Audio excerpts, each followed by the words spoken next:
உங்க விஜய் நான் வரேன்.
எல்லாருக்கும் வணக்கம்.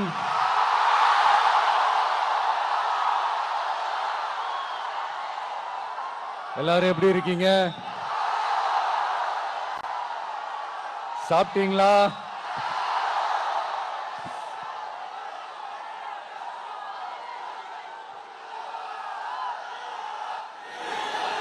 அண்ணா அவர்களுக்கு ஒரு வணக்கம், பெரியார் அவர்களுக்கு ஒரு வணக்கம். இப்ப நான் எந்த மண்ணில் நின்றுட்டு இருக்கிறேன் தெரியுமா? ஆண்டவர் அன்போட நெல்லுக்கடை மாரியம்மன் அன்னை வேளாங்கண்ணி ஆசியோட கடல் தாய் மடியில் இருக்கிற என் மனசுக்கு ரொம்ப நெருக்கமான நாகப்பட்டினம் மண்ணில் இருந்து நின்று பேசிட்டு இருக்கிறேன். என் நெஞ்சில் கொடியிருக்கும்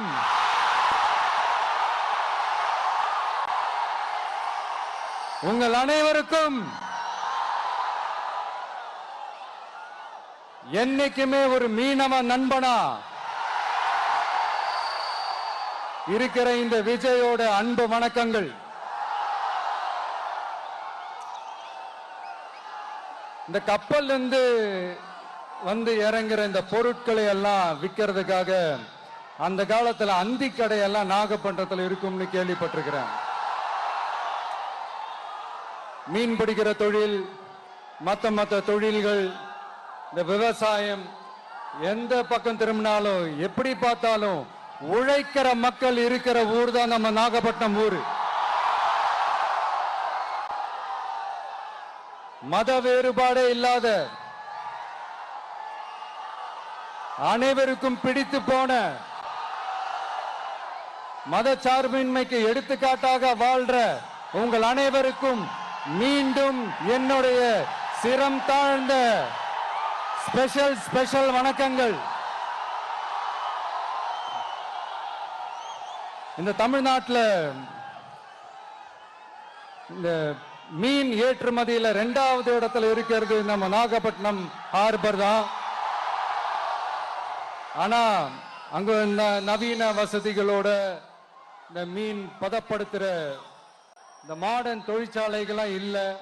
அது மட்டும் இல்ல, இந்த அடிப்படை வசதிகள் கொண்ட இந்த வீடுகள்லாம் இல்லாம ரொம்ப அதிகமா இந்த குடிசை பகுதிகள் இருக்கிற ஊரும் நம்ம நாகப்பட்டினம் ஊரு தான்.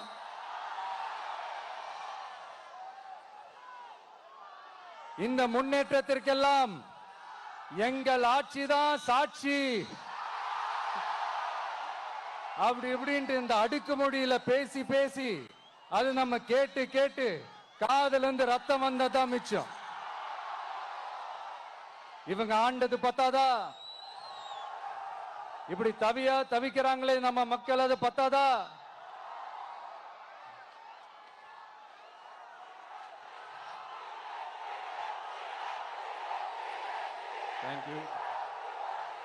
தேங்க்யூ.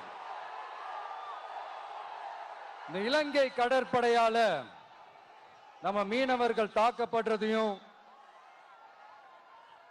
அதுக்கான காரணத்தை பத்தியும் அதுக்கான தீர்வை பத்தியும் நான் மதுரை மாநாட்டிலே நான் பேசியிருந்தேன். அது ஒரு தப்பா?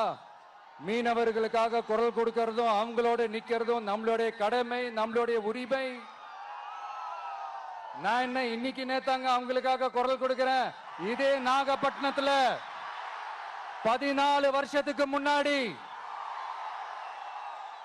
2011 February 22 இதே நம்ம மீனவர்கள் தாக்கப்பட்டதை கண்டிச்சு ஒரு பொதுக்கூட்டம் ஒண்ணு நடத்தணும் இல்லையா? இந்த விஜய் களத்துக்கு வர்றது ஒண்ணு புதுசு இல்ல கண்ணா. எப்போ எப்போ எப்போ வந்தாச்சு. என்ன ஒண்ணு, முன்னாடிலாம் விஜய் மக்கள் இயக்கம் என்ற அந்த இயக்கமா நிற்போம். இப்ப தமிழக வெற்றி கழகம் என்ற அந்த ஒரு அரசியல் இயக்கமா நிக்கிறோம். அவ்வளவுதான் வித்தியாசம். அன்னைக்கும் சரி, இன்னைக்கும் சரி, இனிமேலும் சரி, மக்களுக்காக மக்களோட நிக்கிறது தான். இது புரிய வேண்டியவங்களுக்கு புரிஞ்சா சரி.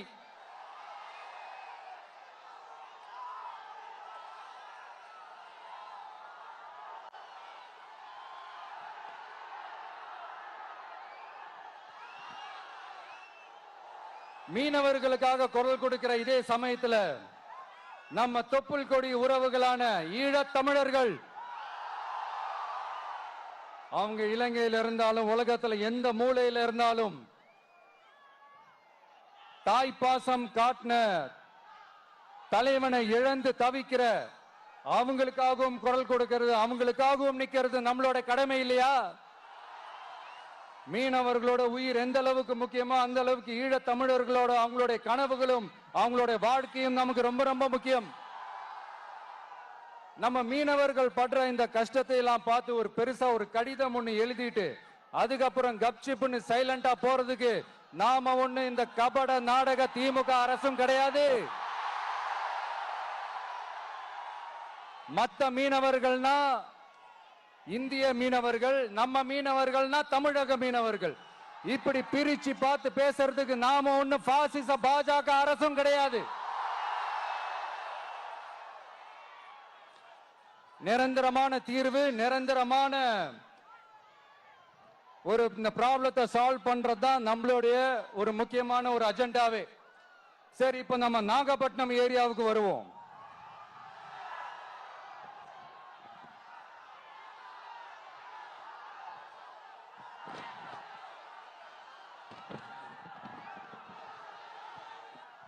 இங்க இருக்கிற மண் வளத்தை பாதிக்கிற இறால் பண்ணைகளை முறைப்படுத்தணும். அப்பதான் மீனவர்களோட வாழ்வாதாரமும் விவசாயிகளோட வாழ்க்கையும் பாதிக்காம இருக்கும்.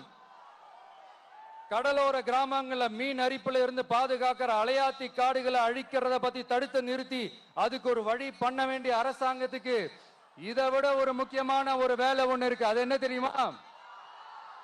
சொந்த குடும்பத்தோட வளர்ச்சியும் சொந்த குடும்பத்தோட சுயநலமும் தான் அந்த முக்கியமான வேலை. இங்க இருக்கிற மக்களுக்கு குடிக்க தண்ணி இல்லாம தவிக்கிறாங்க.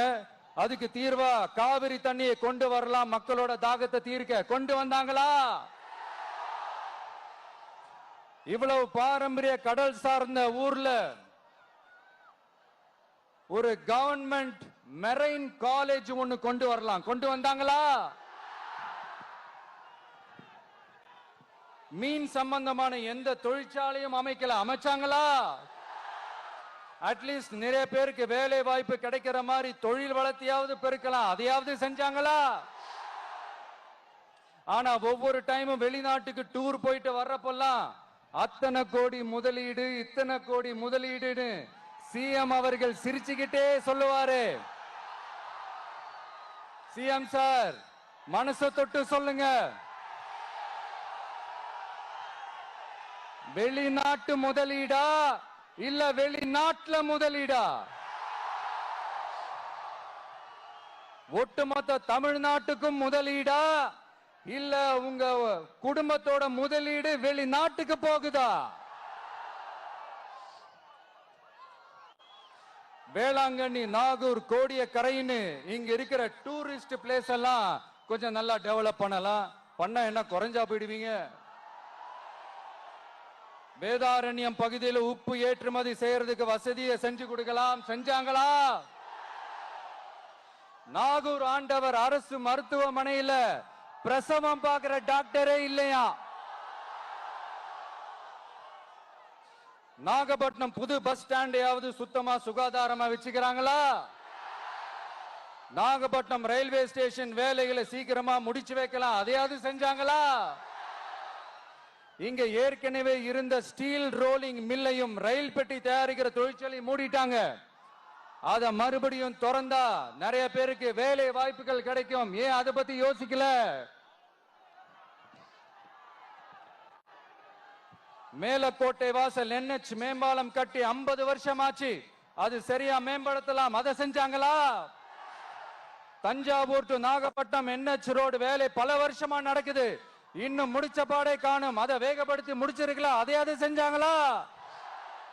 ரொம்ப முக்கியமா நெல்லு மூட்டையெல்லாம் மழை காலத்துல வெள்ளத்துல நனைஞ்சு நம்ம விவசாயிங்க எவ்வளவு வேதனைப்படுறாங்க, அதுக்கு சரியான ஒரு குடவுன் கட்டி தரலாம், அதையாவது கட்டி தந்தாங்களா?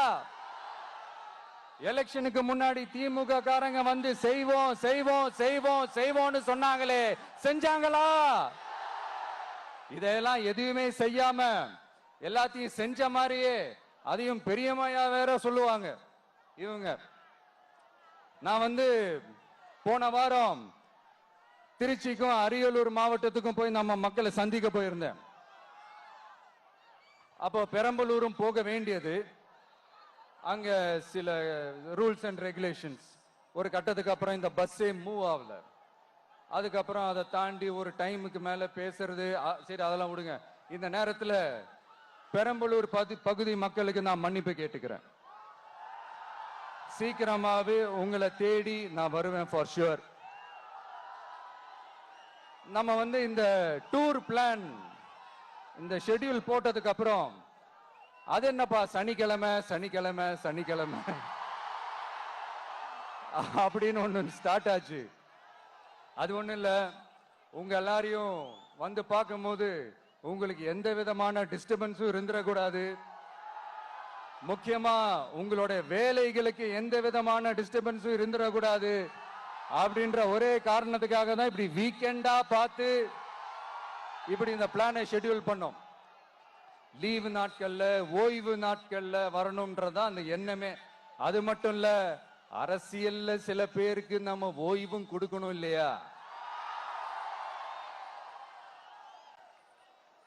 அதனாலதான் இந்த ஓய்வு நாட்களா பார்த்து இப்படி செலக்ட் பண்ணோம்.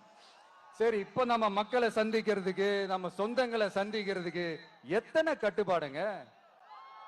அந்த இடத்துல பர்மிஷன் இல்ல, இந்த இடத்துல பர்மிஷன் இல்ல. ஆனா அதுக்கான காரணங்கள்லாம் நீங்க கேட்டீங்கன்னா சொத்தையான காரணமா இருக்கும். அங்க பேசக்கூடாது, இங்க பேசக்கூடாது, 5 நிமிஷம் தான் பேசணும், 10 நிமிஷம் தான் பேசணும். நான் பேசுறதே 3 நிமிஷம் தான். அதுலயும் அது பேசக்கூடாது, இதை பேசக்கூடாதுன்னு சொன்னா அப்புறம் தான் எதை தான் பேசுறது. அரியலூர்ல போனப்போ நான் கரெக்டா அந்த ஊருக்கு போறதுக்கு முன்னாடி ஒரு அந்த ஏரியாலேயே அந்த பவர் கட்டு. அப்புறம் நான் திருச்சிக்கு போய் நான் பேச ஆரம்பிச்சதுக்கு அப்புறம் அந்த ஸ்பீக்கருக்கு போற அந்த வயரு கட்டு. இல்ல நான் தெரியாம தான் கேட்கிறேன், சிஎம் சார், ஃபார் எக்ஸாம்பிள் இப்ப ஒரு RSS தலைவர் இங்க வராருன்னு வச்சுக்கோங்க, இல்ல நம்ம பிரதமர் மோடிஜி அவர்களோ இல்ல உள்துறை அமைச்சரோ இங்க வராருன்னு வச்சுக்கோங்க, இந்த மாதிரி கண்டிஷன்ஸ் எல்லாம் போடுவீங்க?